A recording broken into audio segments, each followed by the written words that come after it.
Good evening, everyone, and a very warm welcome to today's session on exploring the intersection of Ayurveda and Yoga for holistic health.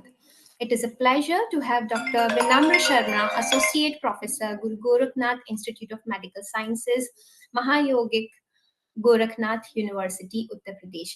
We welcome you, sir, and we thank you for graciously accepting our invite. I welcome Dr. Ishwari Basavaraddi, sir, Director, Moraji Desai National Institute of Yoga. We are very grateful to Director sir, who has been the constant encouragement, and under his valuable direction, we have been able to do this with success. So, sir will be joining us shortly. Mohammad Tayyab Alam sir is with us. And we are very grateful for your presence, sir, and your valuable inputs on the program. So, as per the tradition of the Institute, we will begin the session with prayers. Om Asto Ma Sadgamaya Tamso Ma Jyotirgamaya Mrityurma Amritam Gamaya. Om Shantihi Shantihi Shantihi.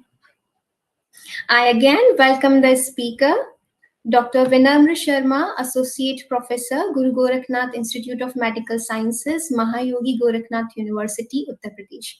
We deeply appreciate your gracious presence and willingness to share your expertise on the same. Thank you, sir. I would like to extend a special welcome to Dr. Ishwari Basavaraddi, sir, Director, Moraji Desai National Institute of Yoga, who has been instrumental in organizing this lecture series. We are very privileged and delighted to have your gracious presence, sir, who has been the director of the Institute since 2005 and has provided exceptional leadership to the Institute since the year he started heading the Institute. Sir's dedication and passion towards yoga have led to Sir's appointment as the head of Yoga Certification Board, Ministry of Ayush, Government of India, and Project Director of the WHO Collaborating Center for Traditional Medicine. Sir's contribution to the development of yoga and naturopathy are invaluable, and Sir has more than 3 decades of experience in yoga teaching, training, therapy, and research. Sir has represented MDNIY and the Government of India in numerous countries, including South Africa, Russia, China, Italy, and more. Sir's unique blend of humility and groundedness, analytical thinking, and strategic planning has been instrumental in policy decision making for promoting yoga.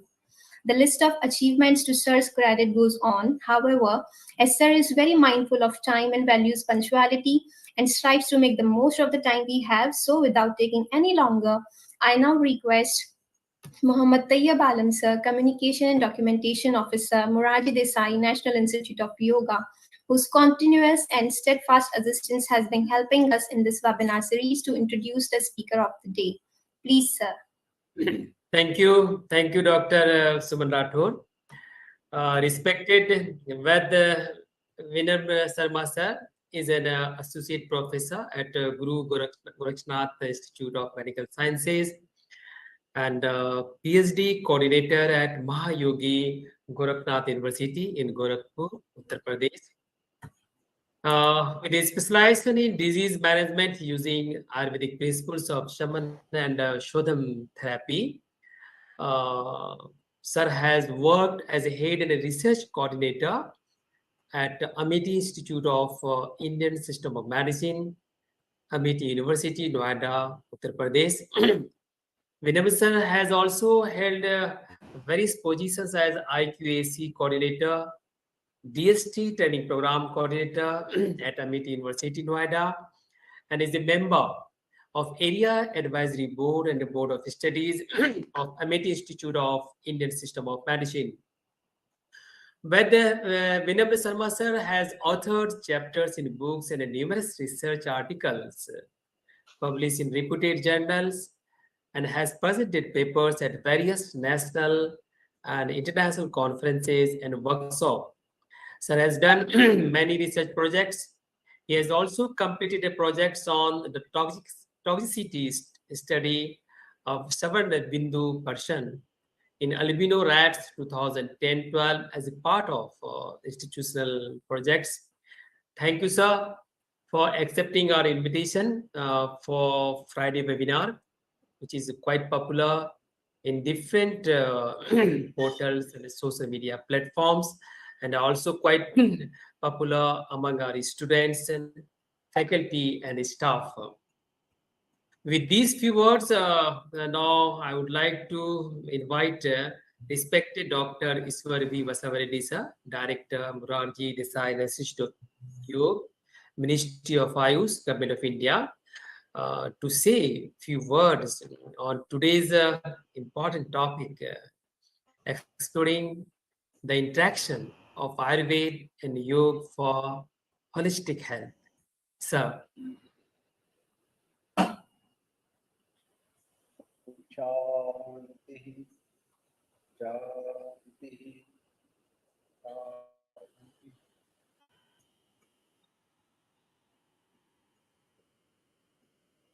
Today's esteemed speaker, Vaidya Vinamra ji, my colleagues in the institute, Sri Tayabalamji, coordinator,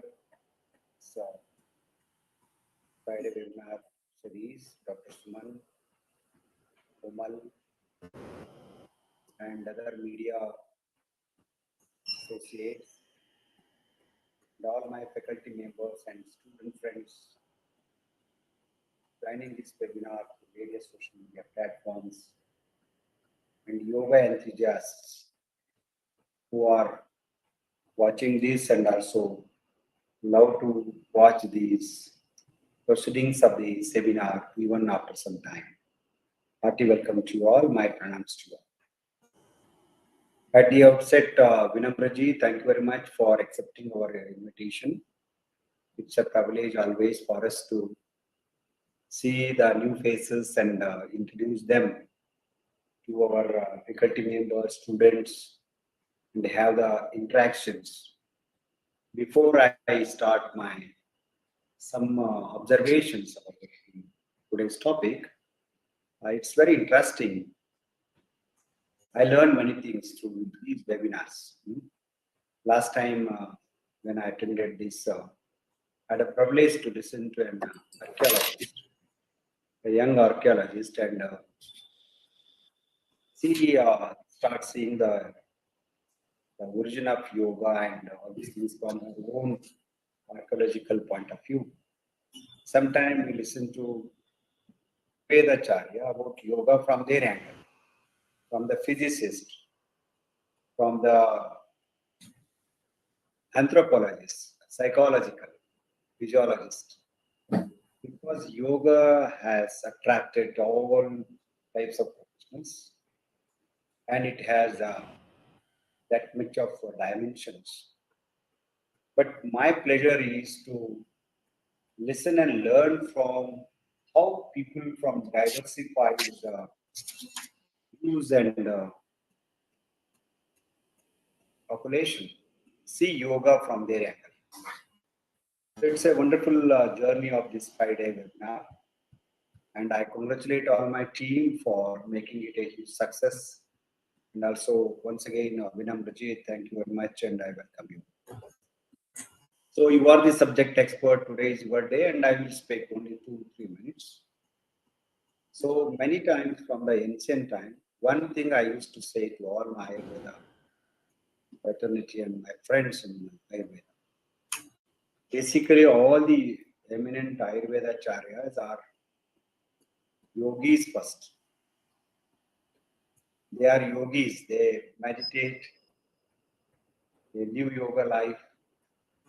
Then that yoga pratyaksha or yogic intuition, they wrote these wisdom for the entire human health and well-being. That's why the thousands of year practice, the ancient wisdom, still it is not perturbed. We are go on discussing, we are interpreting in different manner, but we are not changed their research or their textuals, whatever they recorded many years ago. That's the beauty, the art, what I saw in you. That's one thing. And there is a close relationship between all these ancient Indian therapies. They live the yogic life, they are yogis. Yogis are not only talking about yoga and following the stream, but whoever achieve excellence in one's life, they are yogis because they follow the yoga regime, especially Ashtanga Yoga of Maharishi Patanjali. So now the second point is the relationship between these things has been beautifully explained while appraising the uh, Patanjali in the 14th or 16th century. Said, Yogena chittasya padena vacham malam sharirasya cha vaidyakena योपाकरोत्तम प्रवरं मुनीना पतंजलिं प्राञ्जलिरानतोऽस्मि पतंजलिं प्राञ्जलिरानतोऽस्मि. It's a wonderful thing. And three karna shuddhi. Ancient wisdom is our health depends upon the shuddhi, detoxification of in three, kaya, vacha, manasa. These are the true trikarna shuddhi is the basis of all our health and well-being. जैसे हम सोचते हैं वैसे ही रहना, जैसे सोचते हैं वैसे ही बोलते हैं, जो बोलते हैं वही करते हैं. So this is the yoga. So this is achieved by the combination of the health, the healthy body, swastha kaya, what we say. That's why वहाँ आयुर्वेद में इसको elaborate करते हैं. इसमें पूरा समधातु समाग्नि समदोषः मलक्रिया प्रसन्नात्मेन्द्रिय मनः. So it elaborate about dosha, other things in Ayurveda. Then ultimately they prasanna atma indriya mana. They go to the subtle. So this is the relationship between yoga and Ayurveda. What I would like to say, third point is, the second one I emphasize, Trikarna Shuddhi is very much necessary for all health and well-being. That is the aspect of holistic health. Holistic health is not just one thing, and we are telling always Annamaya Kosh, Pranamaya Kosh, Manomaya Kosh, but Trikarna Shuddhi is the basis. So this is the basis where Patanjali has mentioned it, and he has been known for. And all yogis, all Ayurveda acharyas follow this. That is the one thing what we take. The third aspect important is the health or holistic health. We have a physical and the psychological, the relation between these two.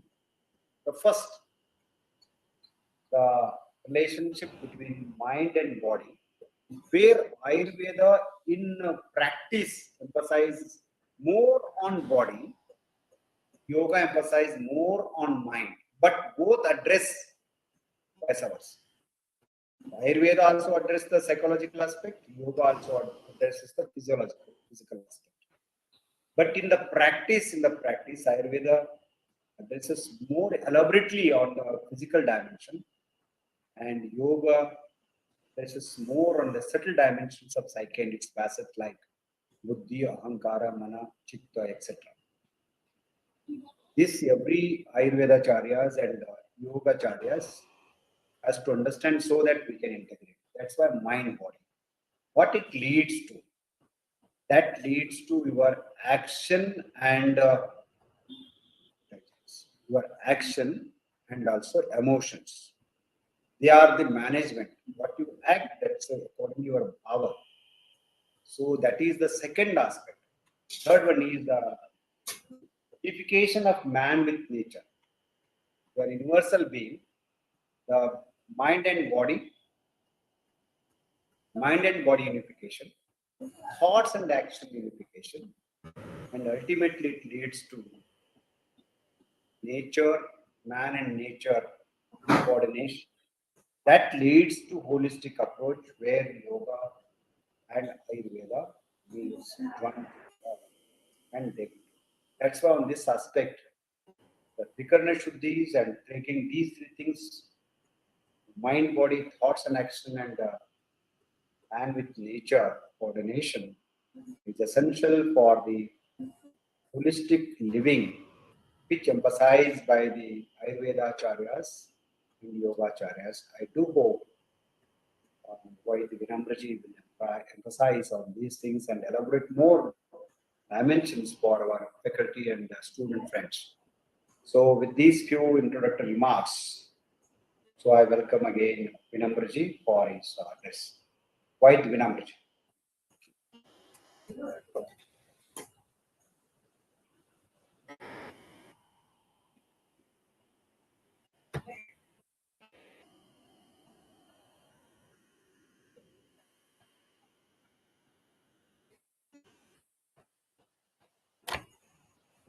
Vinamra sir.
I'm audible, Dr. Suman? Yes, sir. Okay. Sir, my sadar pranam to you, sir. Thank you, sir. Whenever we listen to you, sir, we always feel that in the state of meditation because your word, each and every word, is like a gems for us. We believe we just concentrate on your the wordings, and we always blessed with your words. Sir. Thank you, sir. Once again, I am thankful. Thank you. Thank you. Thankful, sir, for inviting me for this wonderful webinar series organized by Mumbai National Institute of Yoga. Your leadership. So the topic given to me, the exploring the intersection of Ayurveda and yoga in holistic health. Sir, you have addressed very well. You have spoken about the Maharishi Patanjali contribution. He has contributed all the three aspects which is required for holistic health. That is the perfection in speech. He's also written the text like Vedic Shastra by the name of Kaya Chikitsa Granth. That is the text of medicine of ancient India. And third one is he has written the Patanjali Yoga Sutra for peacefulness of the mind.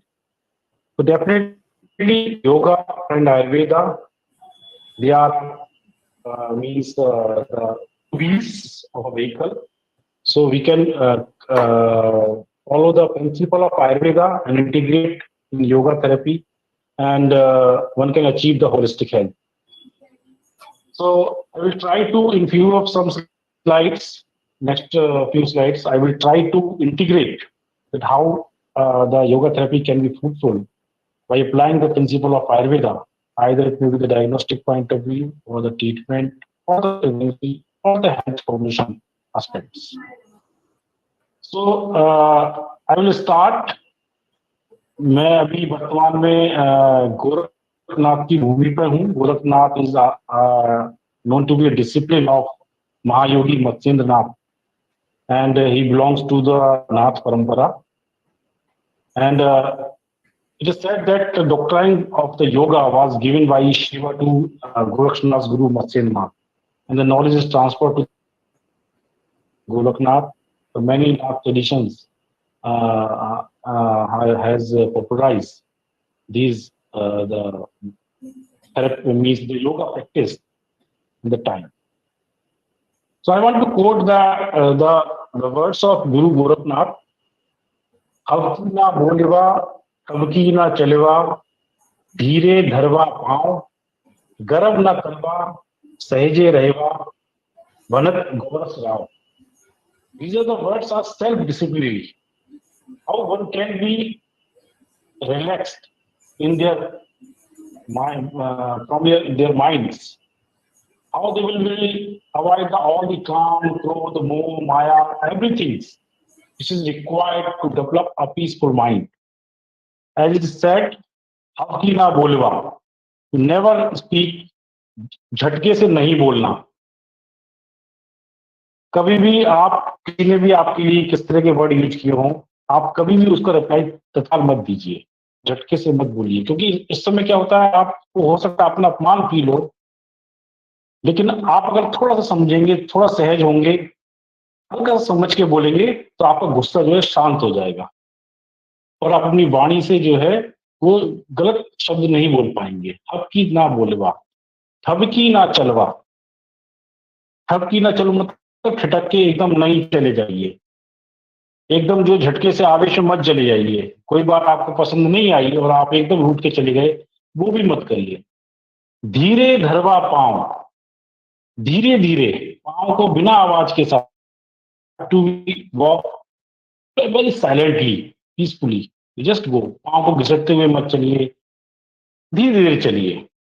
गर्व ना करवा, you never be should the pride to the things which is like any things like किसी का घर है, कोई दुकान है, या किसी के पास धन संपदा है, किसी व्यक्ति और संबंधी, भाई बहन, माता पिता, इन सब के बारे में कभी गर्व मत करिए. समय और स्थान को लेके, अपने पोजीशन को लेके, अपने अच्छी परिस्थिति में होने के कारण कभी गर्व मत करिए, अभिमान में मत रहिए. सहजे रहवा, सहज से रहना चाहिए. So these are the word which is spoken, which was spoken by Guru Gorakhnath. It is self-explanatory. How do they control their senses? Either it may be the Gyanendriya or the Karmendriya. You can control yourself by following the words of Guru Gorakhnath. ये अपने आप में एक योग की परंपरा, जिसमें महर्षि पतंजलि ने कंट्रीब्यूट किया है, मन की शांति के लिए, मन को शांत रखने के उपाय जो बताए, वो कहीं ना कहीं गुरु गोरखनाथ के भी शब्दों में आते हैं. हबकी ना बोलवा, ठपकी ना चलवा, धीरे धरवा पाँव, गर्व न गरवा, सहजे रहवा, भनत गौरव.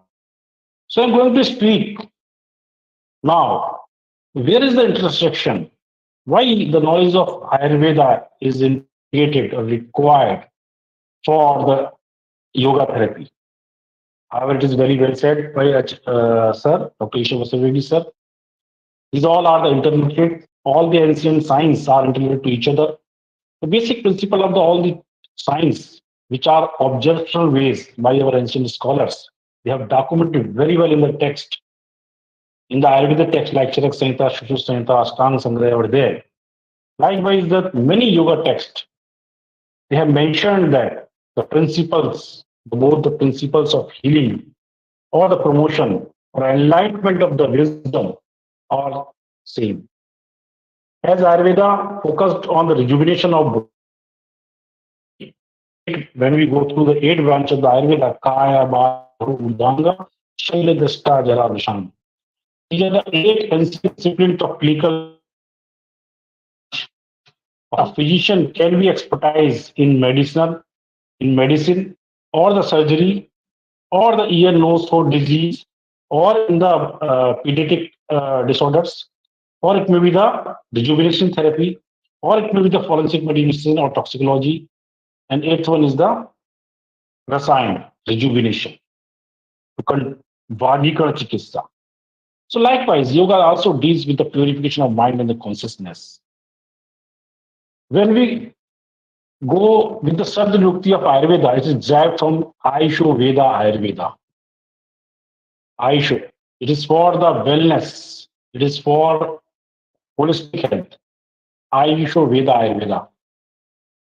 When we look the all the principles, all the go through the contents of the text of Ayurveda, you find that they have explained the Ayu, Hit Ayu, Sukh Ayu, Ayat Ayu, Dukh Ayu very well. And the main components which representing, which are responsible for the well-being, which are responsible for the happiness, those are Sharira, that is physical body, senses, our Indriyas, our psychic state, Sattva, and the conscious element, that is Atma. So, for fulfill this, Ayurveda is focusing on the promotion as well as the prevention of the disease. And definitely by following the principle of healthy life, the many diseases can be managed very well. So Ayurveda and yoga, both the objective of the both the science are same. Both are explained for the prevention of disease, and also they have explained very well about the holistic management of the disease. These all are required for the longevity of the life, quality of life, some productive life. So pupil of man, human can be contribute for the further generation, how they can live a better life, a healthy life. As there is also quoted the definition of health, which is mentioned, given by Acharya Shushruta, which covers the all dimension of the health.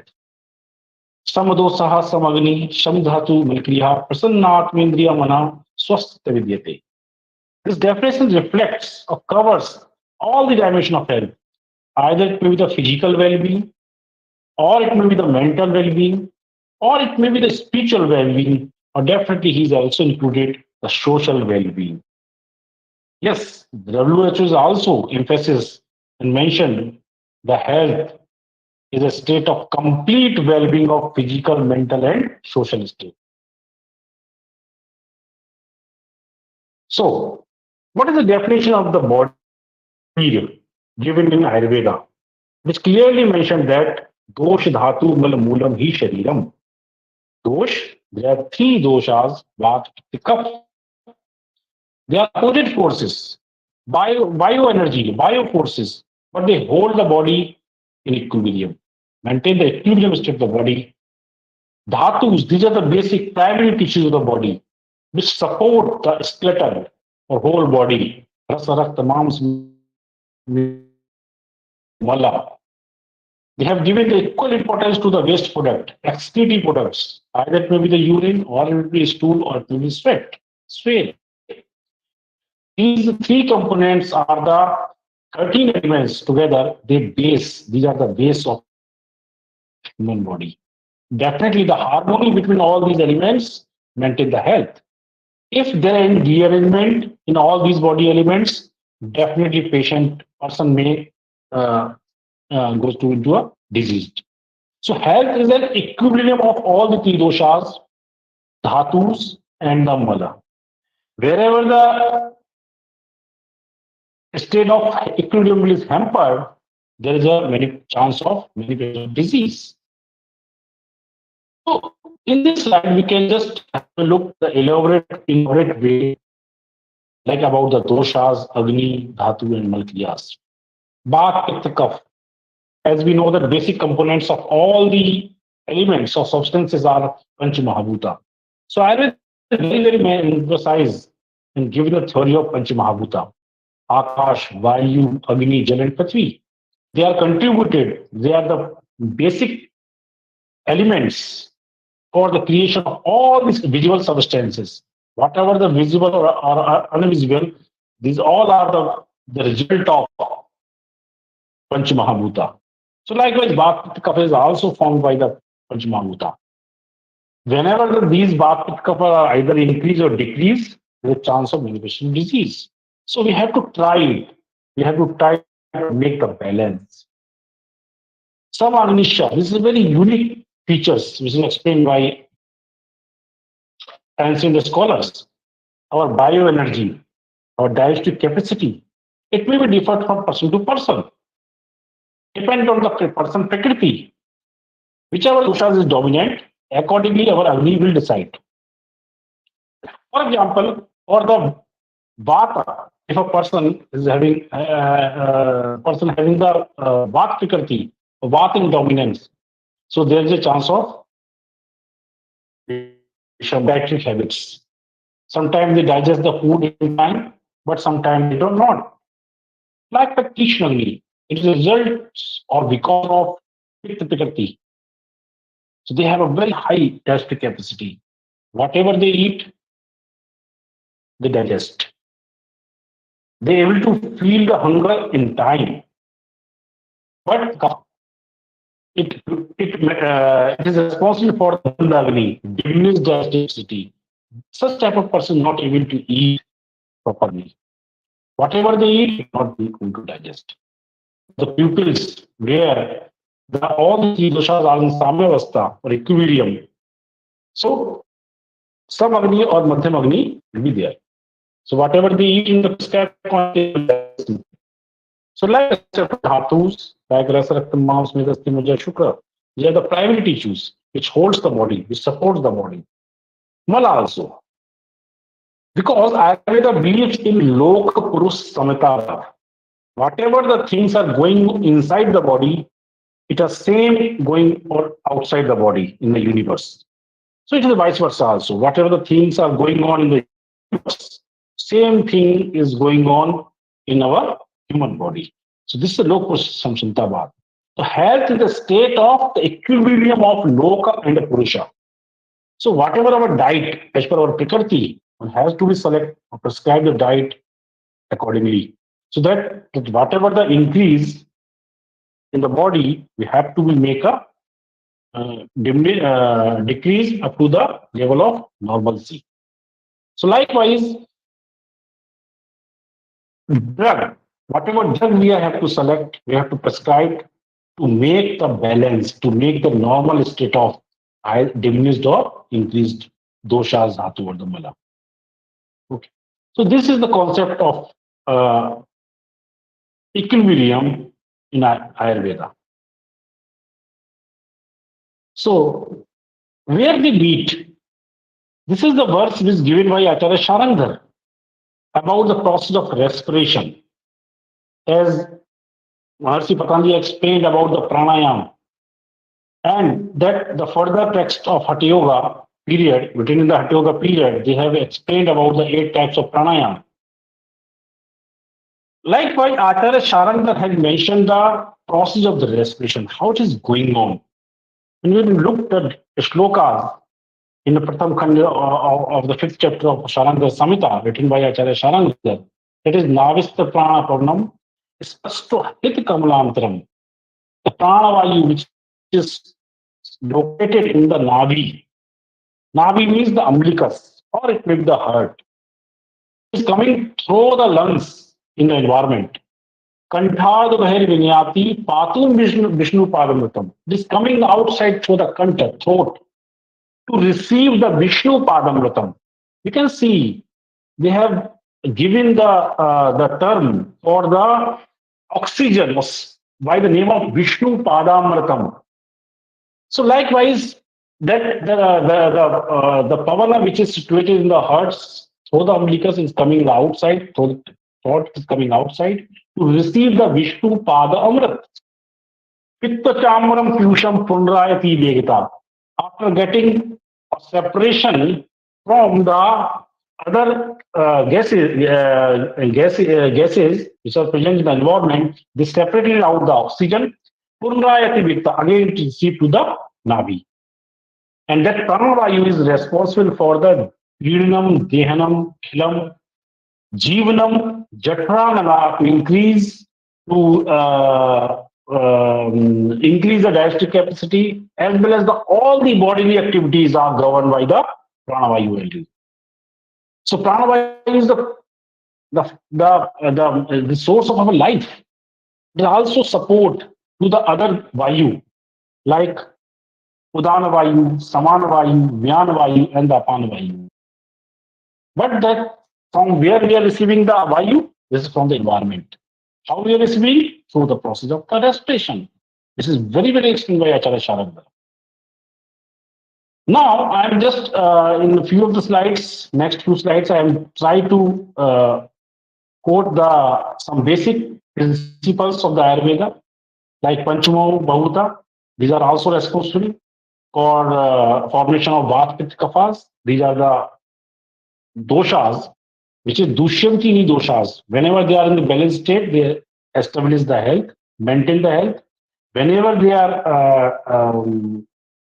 in imbalanced state, they are they are the causative factors for the manifestation of any disease. So likewise, each and every elements are made up by the Vata Kapha only. So health is the equivalent of the doshas, and disease is the imbalancing state of the doshas. And as I told you, the brain is the part of universe. So we have to make the harmony between the environment, external environment, as well as the internal environment. Accordingly, has been maintained. How to identify the Vata Pitta Kapha? So students who are listening me, you can just have a look on the slide that how the Vata Pitta Kaphas can be responsible for maintain the healthy state, on how it can be recommended for the yoga therapy. For example, if it's the Vata, so how we identify the body types? If the person is the Vata Pitta person, they are very quick responsible. They are very creative. They are very always movable. They are always active. Whatever you say, they are ready to do it. But at the same time, you can find the dryness. You can find some anxiety problem in such a person. You can find the because of Vishamagni, you can find the constipation in such person. Pain, acts, insomnia. These are the common problem of the Vata person. How we can subside it? How to make it balance? By the regular yoga practices, slow or the warming postures, restorative asanas like Uttanasana, Paschimottanasana, Balasana, Dhanurasana. These are such asanas. They are recommended to a person having the Vata Pitta. Likewise, the Pitta. They are always having some possible imbalance like digestive problems because due to the hyper digestive capacity, whenever they didn't get the proper amount of food, or if they are taking the spicy food, the chance of hyperacidity, the chance of irritability, inflammation, anger, and digestive problems. So for this, one has to be recommend the slow, gentle movements of like Adho-Mukha, Swanasana, Janu Shirshasana. So these are the asanas are helpful to make a balance of Pitta portion. Like Kapha, they are always relaxed, steady, very nurturing type of people. They are always very peaceful looking. Their eyes, their face, always they have a complexion, but they having same time they having some problem, congestion, obesity, lethargy, depression. To counter all these imbalancing, one has to be suggest the asanas which are in twisting postures like Surya Namaskar, Virabhadrasana, Utkatasana. So these are the asanas that are helpful to control, to make a balance of the kapha. These are the one example. You can add many things I'm just focusing here that only some of the asanas or some yogic practices or exercises. But you can also focus on the diet. You can recommend the diet, which is our part, so that we can recommend the proper diet for such person to make a balance. The selection of diet is very important. So this is the biological clock of Vata Pitta Kapha. They are dominant. They are dominant different types of time of the day, different times of nights, at a different period of our age, and at the time of digestion as well. So, for example, Vata is dominant mostly in the evening times or the late night, and Pitta is dominant in the noon time or the midnight, and Kapha is dominant in the morning time or the starting time of the night. So accordingly, we have to select our diet, our activities, so that by the nature, whenever these doshas are in their dominant state, we try to make the balance by prescribing some opposite therapy. I'm just giving you an example. There are six tastes, six rasa in our food: madhura, amla, lavana, katu, tikta, kashaya. Sweet, sour, salty, pungent, bitter, and astringent. So one should, starting three, madhura, amla, and lavan, sweet, sour, salty. These are responsible for the increment of kapha. Katu, tikta, kashaya, they are responsible for increment of pitta. Sorry, vata. And amla, lavan, and katu, they are responsible for increment of pitta. So three taste, all of among out of six taste, three taste, starting three taste are responsible for increment of kapha. So we can prescribe the opposite dravyas like katu, tit, kashai. Rest of the three for the kapha dominant C pupil or the time of when the kapha is dominant. So likewise, if a person suffering with the pitta vikriti or the time of the pitta is very aggregated, then we can recommend to specify the pitta, we have to recommend the Tikta, Kashaya, and Madhur Dravyas. So likewise for the Vata, to control the Vata, one have to prescribe Madhur, Amla, and Lavana. So likewise, we can select the dietetic regimen to counter the aggregation of Vata, Pitta, Kapha in different time of day. If we take the cold substances in morning, and the nature of the kapha is also the cold, so definitely it will the virya viruddha. Cold by the nature, the morning time is the kapha dominance. So kapha is a sheathing potency. If you prescribe again the sheath potency dravya in the morning time, so definitely the kapha is again aggregated.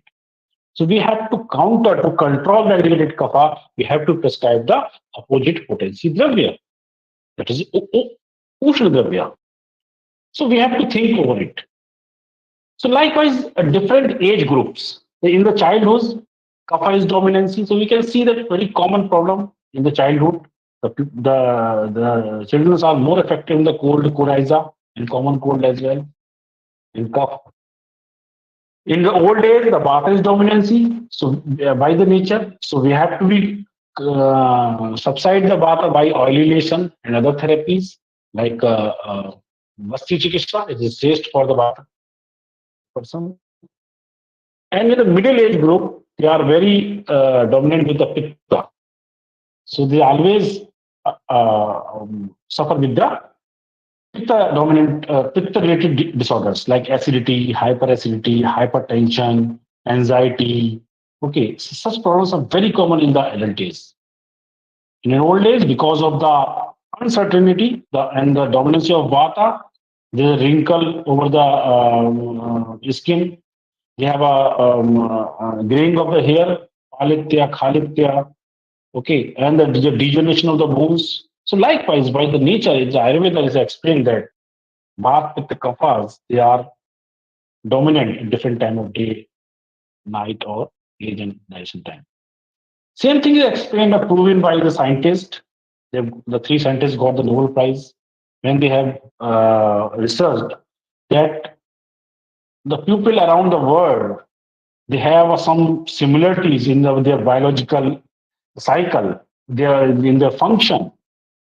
Like at the 2:30 in daytime, they have best coordination time. And melatonin secretion starts at night at 9 p.m. and it stop at 7:30. Then sleep cycle will be maintained.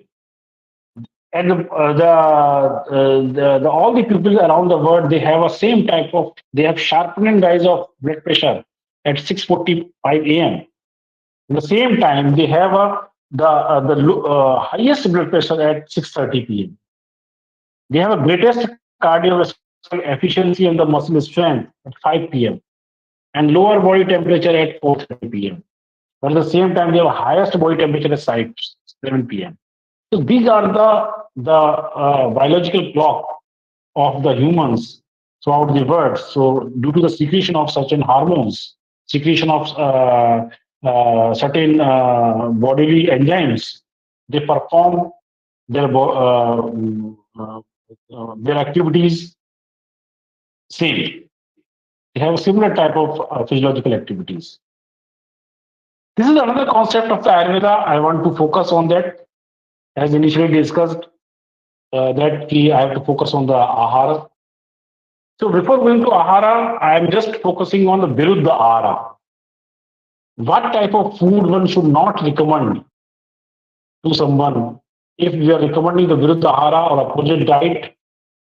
So definitely the chance of disease. There are 18 different types of situation. A combination are mentioned in the classics. One should avoid it.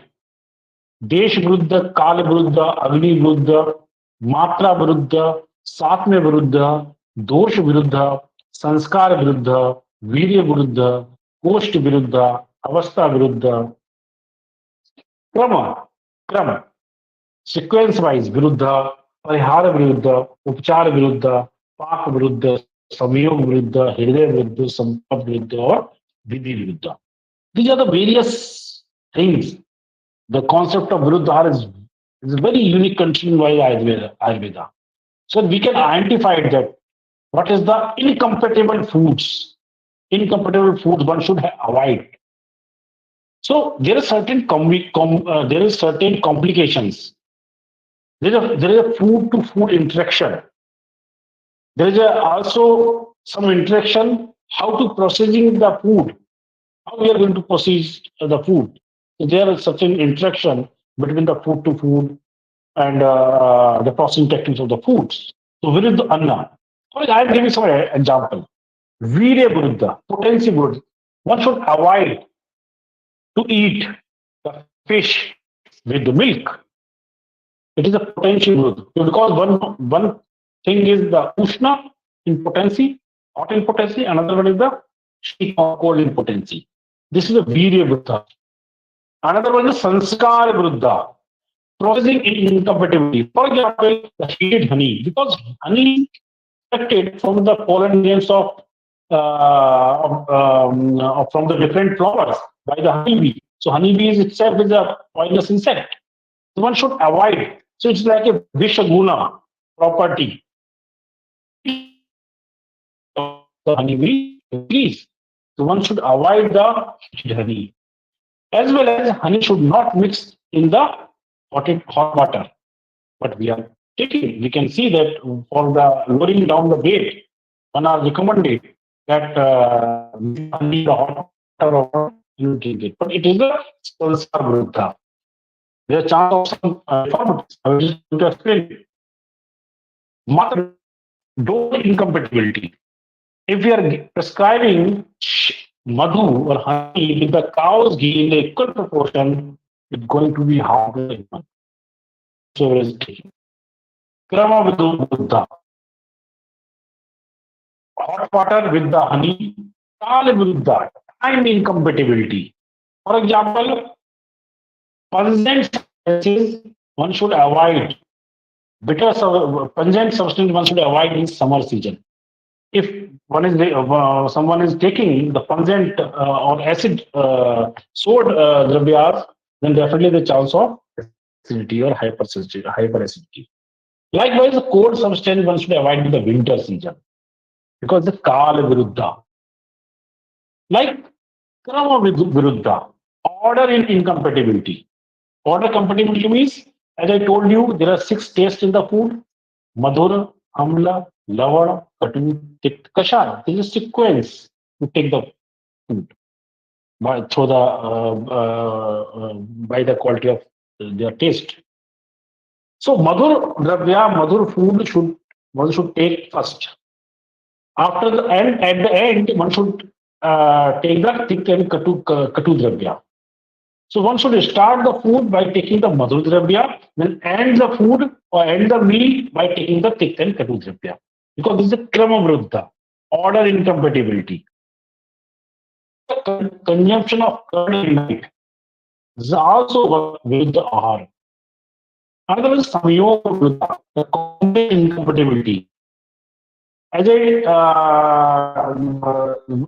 is one example, taking the salad, fruit salad with the milk, taking the milk with banana.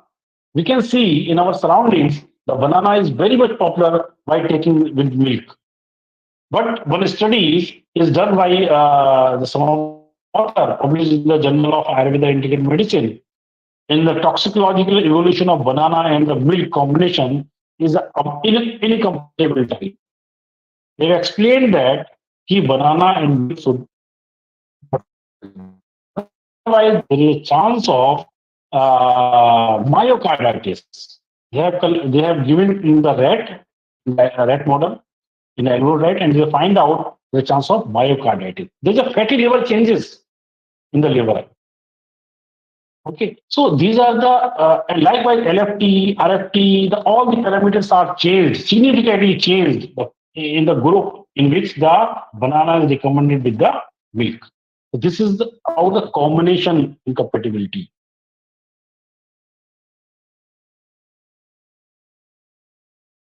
Here is some articles I am going to share with you, like evolution of diet and the lifestyle in the ecopathology of Urdhva Amlapitta, non-ulcer dyspepsia, and the critical view on Viruddha Ahara. These are some articles. Then go through with that, and you'll find out what are the concept of the Viruddha Ahara. Because there are many diseases, they are manifested because of the Viruddha Ahara. By combination of opposite properties food substance. Either because of the dose, there is a dose incompatibility. There is a sequence order incompatibility. There is a potency-wise incompatibility. Then many things are explained. And the chance of impotency, the chance of erysipelas, the chance of blindness, the chance of ascites, there is a chance of insanity, there is a chance of fistula in ano, chance of fainting, coma, intoxication, diastole, abdominal distension, stiffness in the neck, anemia, indigestion, many skin disorders. If you are taking the milk product with the salt, the chance of manifestation of skin disease. Disease of the intestines, inflammation, swelling, gastritis, fever, rhinitis, infertility, many diseases are explained if a person is not following the diet as per the recommendation. If the person is taking the incompatible diet, the chance of all these diseases. These are very common in today's time. So we can correlate the concept of Viruddha Ahara and it's the inflammatory changes at the molecular level. It is very well explained in Charak Samhita and the Shusha Samhita. This is very useful for the yoga students as well. Likewise, tea and garlic. It is very common. जब भी हम चाय बनाते हैं और चाय के साथ अगर गार्लिक हम यूज कर रहे हैं तो then there is also ginger. So there is a chance of there is anti-clotting properties. If you are using the milk with the yogurt, there is a chance of the precipitation inside the stomach. There is a chance of vomiting. There is a chance of irritation in the bowel movements. If you are taking the black tea, green tea, and the milk, there are many flavonoids present in the tea. It's like catechin and many other things. However, these are somewhere the beneficial effect of the herb. But if we are combined with the other things, there's a chance of other diseases. So one should avoid. One have to think over it. This type of food one should not select it. As I told you, the sanskar vilta. Okay. I have given the example of honey. Likewise, the oil and the food in Ayurveda is very clearly mentioned that one should avoid to reheat oil as well as the food. If we are reheating the oil, it creates some oxidative changes. If we consume more such food, oil and the things, there's a chance of stress creating free radicals and the chance of fatty liver changes. So there are many things as time permits. I will try to correlate the things, how we can apply the principle of Ayurveda in yoga therapy. So definitely the Viruddha Ahar is one of the unique contribution of Ayurveda. But in yoga therapy, we can apply it whenever we prescribe the yoga therapy, like any asanas, pranayama, or any yoga therapy. One should also focus on the food to food interaction as well. Whereas the incompatibility, then one should avoid it. So with this, if any questions, Dr. Suman, then I can take. Thank you so much, sir, for presenting such an engaging lecture. So as we are short of time, we will take only one question from one of our viewers. It is one of the viewers on Facebook has asked, what are some of the Ayurvedic dietary principles that can be incorporated in our daily routine? Yes, this is very good question. So dietetic regimens means in Ayurveda it is clearly mentioned that one has to be eat that whatever they like most. उनको क्या पसंद है इच्छा इच्छा अगर के पास अगर उनके बात मैंने जैसे बताया कि वात पित्त कफा these are the three doshas. They are response if they are equilibrium state, the chance of health. Maintaining if there are harmony, the chance of means in health. If there is any imbalance or unequilibrium state of the Vata, the chance of disease. So one should select the food according to first they have to analyze their prakriti. Either they have a Vata prakriti or the Pitta prakriti or the Kapha prakriti or the Samdosha prakriti. Accordingly, they have to select the diet. I have given the one example. I told you about the 6 tastes. Madhur, Amla, Lavan, Katutit, Kashaya. So there is a sequence of all these 6 tastes. So Madhur is the sweet, Amla means sour, Lavan is the salty. So Madhur, Amla, Lavan is responsible for aggregation of kapha. If a person is kapha dominancy, we should avoid it. They have to avoid the Madhur taste food substances. They have to avoid the Amla and the Lavan substances. Otherwise, if they are taking continuously Madhur, Amla, Lavan dravyas, then definitely the chance of aggregation again. They have to select the Katu Tikta Kashaya, pungent, bitter, and astringent taste dravyas. So likewise, Vata dominancy. If the person is having the Vata prakriti, so one should avoid the excessive intake of Katu, Tikta, and Kashaya, pungent, bitter, and astringent taste food substances. Because if you take it again, the chance of aggregation of Vata. To counter the aggregated Vata, one should have, there is a recommendation of Madhura, Amla, and Lava, sweet, sour, and salty. So, that was also. Amla, Lava, Katu have to be avoided with the dominancy person. To recommend rest three tastes. See, very system, Madhura, Amla, Lava, first 3 are responsible for aggregation of Kapha. Katu, Tit, Kashaya. Rest 3 are responsible for the aggregation of Vata, and remaining tastes are destined for the balance of the Vata Kapha. Okay. Thank you so much, sir, for presenting such an insightful lecture. It was a pleasure to have you with us today. So now we will conclude the session with Shanti Pat. Om Shanti Shanti Shanti. Thank you so much, sir, for such an engaging session. Thank you, ma'am.